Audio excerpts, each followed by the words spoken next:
Your phone knows everything about you, more than your mom, your best friend, your partner, so you definitely wouldn't want to have it ransacked by criminals. But be honest, how often do you think about smartphone security? Without proper security measures in place, hackers can steal your data, from bank details to private photos. So let's take a look at 6 real-life situations and the smartphone security measures that you can take to deal with them. But before we move on, don't forget to subscribe to the NordVPN YouTube channel for more cybersecurity tips. So, how can your phone be hacked, and what can you do about it? First, a lost or stolen phone. If a criminal gets their hands on your device, the phone lock may not be enough to stop them. Fingerprints have been stolen by super zooming Facebook photos, and Android's 4x4 pattern lock can easily be bypassed with the forgot pattern feature if the hacker also has access to your email. So, what can you do? First, use your iPhone's lost mode to lock your smartphone remotely. If you're using an Android, activate the lost phone feature through your Google account. Then, blacklist your stolen phone. Ask your carrier to block the services to your phone.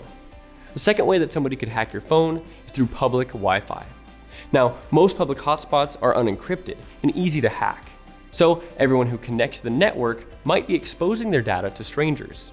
That includes your payments, your social media logins, and other data traffic. So, what security measure would be best here? Using a VPN. A VPN encrypts your connection, hiding your personal data from any hackers lurking on public Wi-Fi. NordVPN apps also have additional features that block you from accidentally visiting malware-ridden websites, bringing your security to the next level. This brings us to a third type of attack on your phone: phishing. During a phishing attack, the criminal tries to trick you into clicking on a malicious link. It's either going to infect your phone or take you to a scam website that will then steal your personal information. So, what can you do? First, learn to spot a scam. Look for spelling mistakes, small changes to a familiar URL or sender ID, and unusual formatting.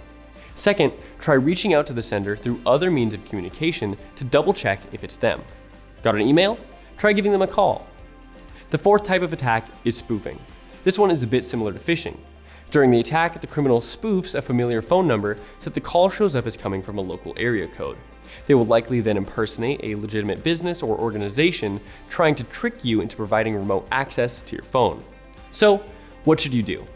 First, hang up and contact the company through other means. Make sure that you never give out sensitive information like your passwords or your banking details over the phone. Make sure you report the call to authorities.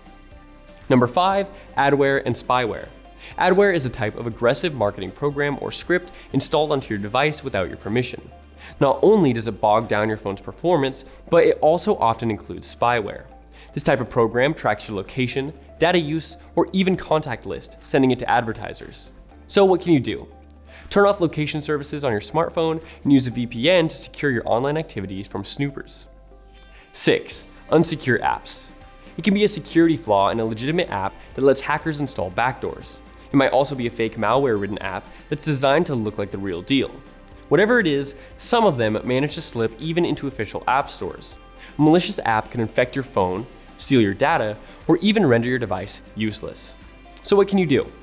First, learn to spot a fake app.